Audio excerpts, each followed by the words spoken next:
Olá, pessoal. Vamos continuar o nosso estudo da Gênese. Estamos no capítulo 11. Já começamos o capítulo 11. Já tem um vídeo sobre o primeiro tópico, princípio espiritual.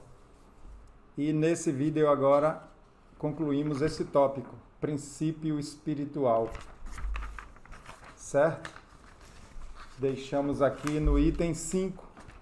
Vamos estudar o item 5, porque é dividido em itens aqui, né? Para encerrar esse tópico do princípio espiritual. Depois dele, vamos estudar a união do princípio espiritual à matéria. Vai ser muito interessante. Tá bom? Vamos lá? São a mesma coisa o princípio espiritual e o princípio vital? Lembrando que o princípio vital tem origem no fluido vital, que tem origem no fluido universal. Esses temas são um pouco complexos e a gente vai bem devagar e também bem repetitivo. Eu gosto de ser repetitivo porque fixa. Tem o fluido universal, que é a matéria básica do universo.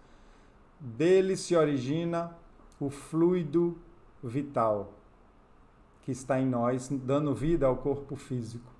E do fluido vital tem o princípio vital, que eu gosto de fazer a comparação com a gasolina. A gasolina sendo o fluido, né, que está lá no carro, mas o princípio é a sua possibilidade de detonar, de pegar fogo, de explodir. Então, o fluido parado não acontece nada.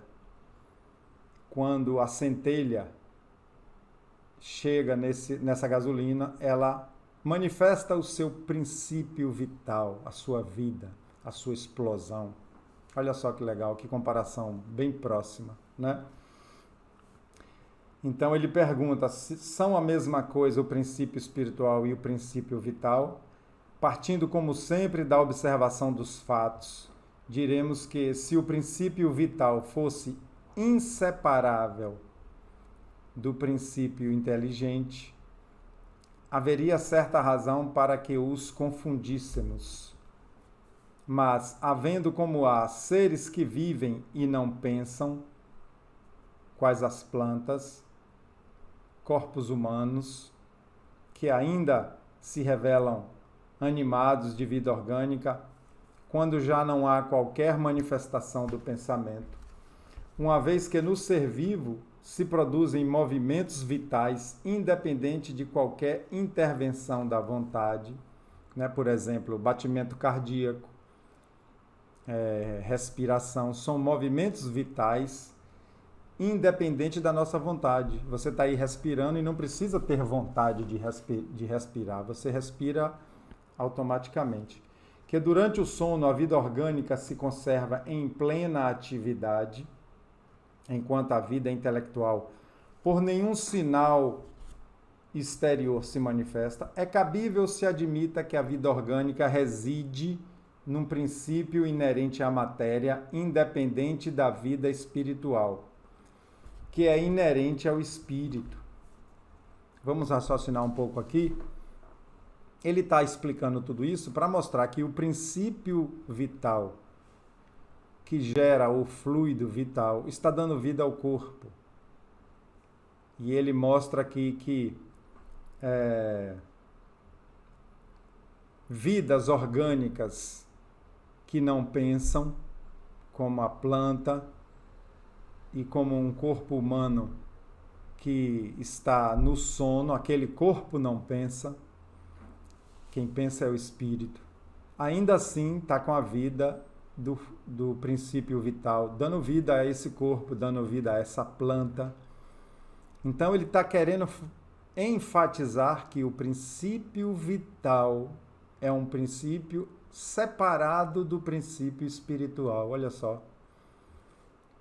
Existe o fluido vital, que dá vida ao corpo humano, que manifesta o princípio vital, dando vida orgânica às plantas, aos animais, ao corpo humano. que é independente do princípio espiritual. Minha amiga Messa, que estuda aqui com a gente, fez uma pergunta parecida com essa. E aqui nós vamos comentando. Ora, desde que a matéria tem uma vitalidade independente do espírito e que o espírito tem uma vitalidade independente da matéria, evidente se torna que essa dupla vitalidade repousam em dois princípios diferentes. Então ficou claro aí, né? Já no início desse item 5, ele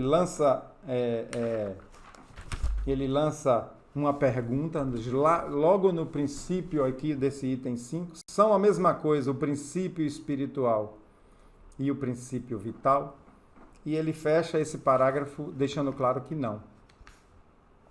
Que o princípio espiritual é independente desse princípio vital que dá vida orgânica.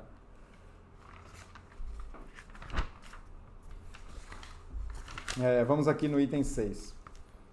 Ele até mostra aqui que, se quiser aprofundar um pouco, está aqui no capítulo 10, dos itens 16 a 19. Terá o princípio espiritual sua fonte de origem no elemento cósmico universal? Elemento cósmico universal está perguntando se o princípio espiritual tem origem aí. Será ele apenas uma transformação, um modo de existência desse elemento, como a luz, a eletricidade, o calor? Se fosse assim, o princípio espiritual sofreria as vicissitudes da matéria. Extinguir-se-ia pela desagregação como o princípio vital. Momentânea seria, como a do corpo, a existência do ser inteligente que então, ao morrer, volveria ao nada ou que daria na mesma ao todo universal. Quer dizer, ir ao nada e voltar ao todo universal daria na mesma. Essa coisa de voltar ao todo universal eu comparo com você pegar tirar um copo de água de um rio. Aquele copo de água tem sua característica, está ali, você pode levar para uma análise química, ele é uma porção ali com suas características.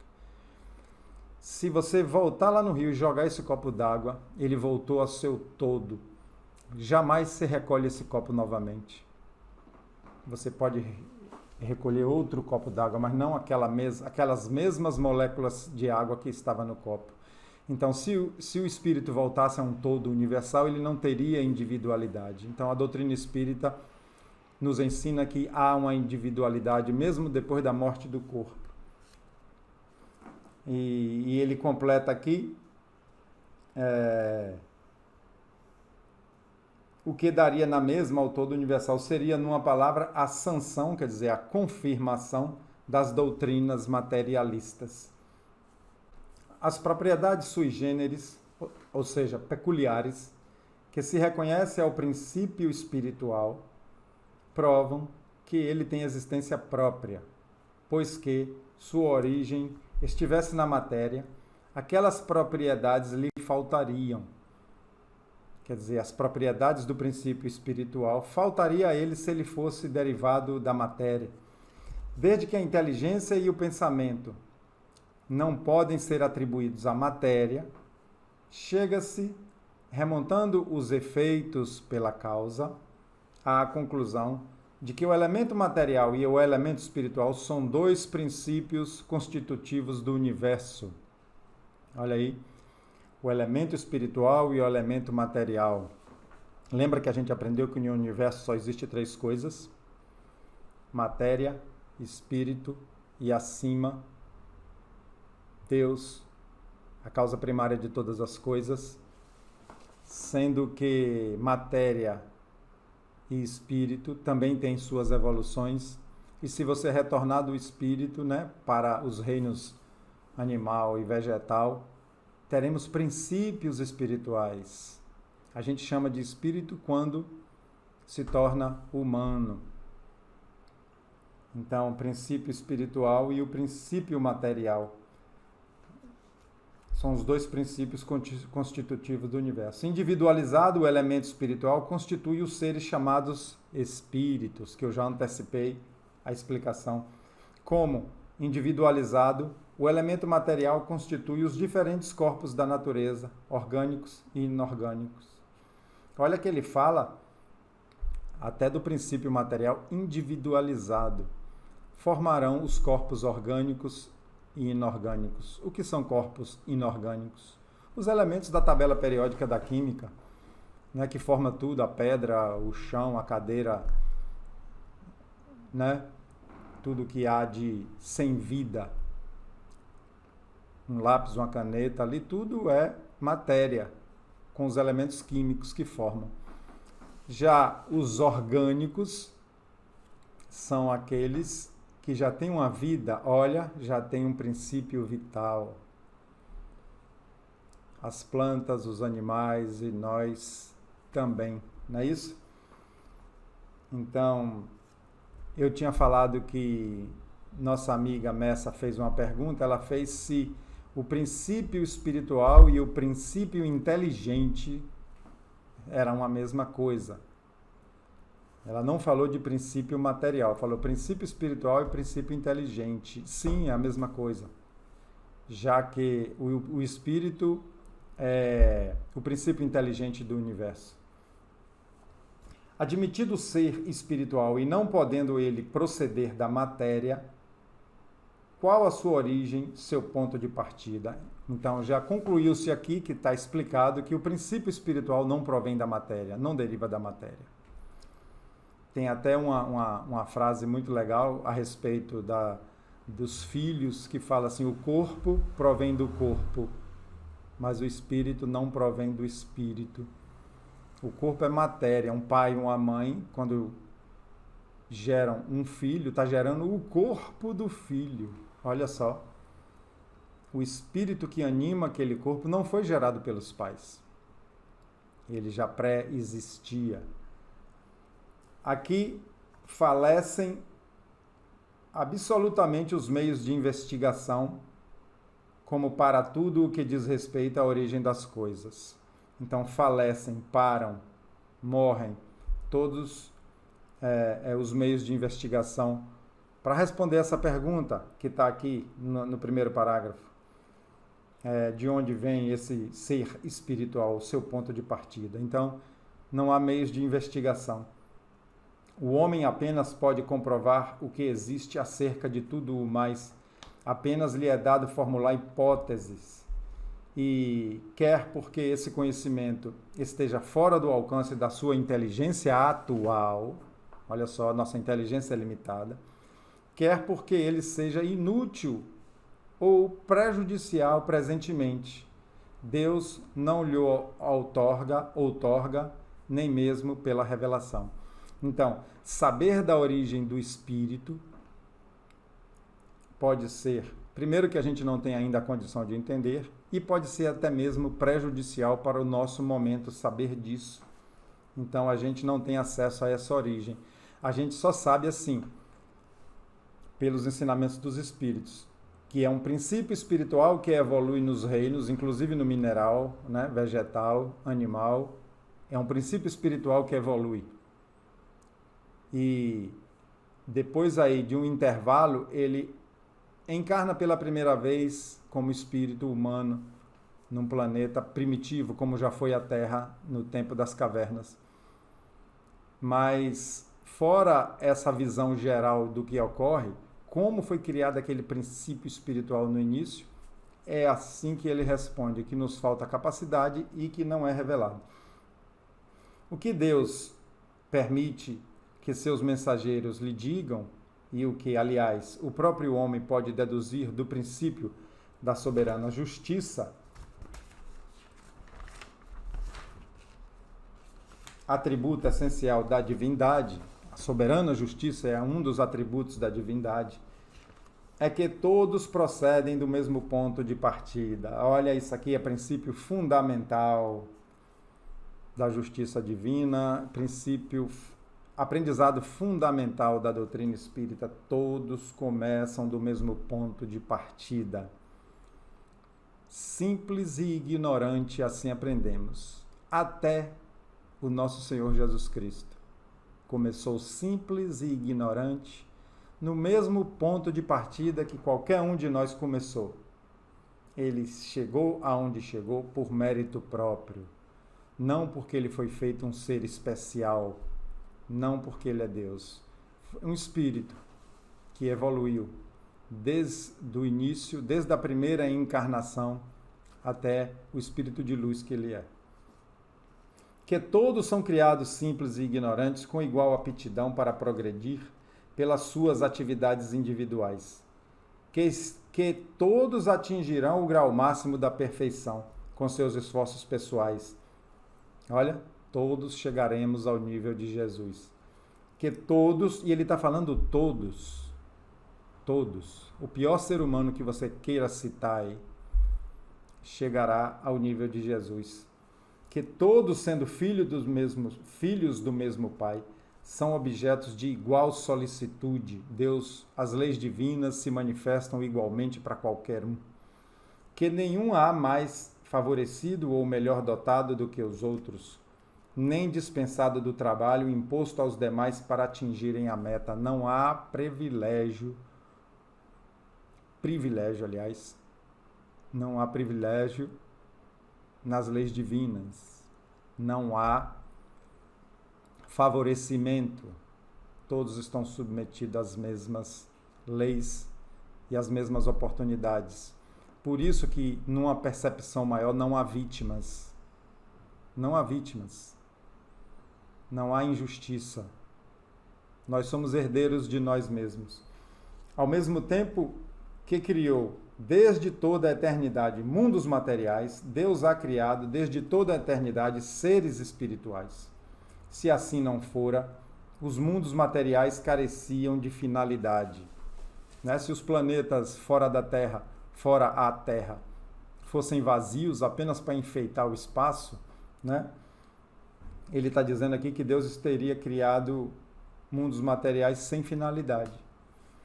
Mais fácil seria conceberem-se os seres espirituais sem os mundos materiais do que estes últimos sem aqueles. Então seria mais fácil ter espíritos sem planetas do que planetas sem o espírito. Os mundos materiais é que teriam de fornecer aos seres espirituais elementos de atividade para o desenvolvimento de suas inteligências. Progredir é condição normal dos seres espirituais. E a perfeição relativa, olha, perfeição relativa, a cada momento atingimos um grau de perfeição e um grau de ignorância das leis de Deus. A cada momento a gente tem uma perfeição relativa de cada mundo, né? Vou começar a frase do início. Progredir é condição normal dos seres espirituais e a perfeição relativa, o fim que lhes cumpre alcançar. Ora, havendo Deus criado desde toda a eternidade e criando incessantemente, também desde toda a eternidade, tem havido seres que atingem o ponto culminante da escala. Então, olha só, Jesus falou que ele e o Pai não cessam de trabalhar. Então está aqui dizendo que Deus não cessa. E que há seres que já atingiram o ponto culminante. Então, espíritos iguais a Jesus, existem muitos espíritos puros. A gente não vai falar em número, que seria apenas um chute, uma hipótese, né? Mas, já que existe a eternidade, deve ser um número infinito também de espíritos puros como Jesus. Jesus é o espírito puro ligado à terra, o governador da terra. Assim acreditamos nós espíritas. Antes que existisse a terra, mundos sem conta haviam sucedido e há mundos, e quando a terra saiu do caos dos elementos que a gente estudou, o espaço já estava povoado de seres espirituais em todos os graus de adiantamento, desde os que surgiram para a vida até os que, desde toda a eternidade, haviam tomado lugar entre os espíritos puros, vulgarmente chamado anjos. Olha só, antes da Terra ser criada, a gente estudou bastante, né, a criação da Terra, desde o início. Desde o início da sua formação, sua bola de fogo, etc. Nós estudamos tudo até aqui. E olha, antes da Terra existir, ele está dizendo aqui que já existia vários mundos, mundos sucedendo mundos. Quando a gente fala mundo, lembre de planetas. Um sucedendo ao outro, porque o planeta morre, nasce outro, morre, nasce outro. E já haviam muitos espíritos puros antes da Terra existir. Jesus conquistou a sua pureza antes da Terra existir. Por isso a encarnação dele na Terra só foi naquela missão. Ele não evoluiu na Terra. Quando a Terra foi criada, com participação dele, ele já era espírito puro. Então, encerramos aqui esse tópico do princípio espiritual. O próximo será a união desse princípio espiritual à matéria. Tá bom? Se vocês quiserem deixar perguntas aí, um abraço a todos, até o próximo vídeo.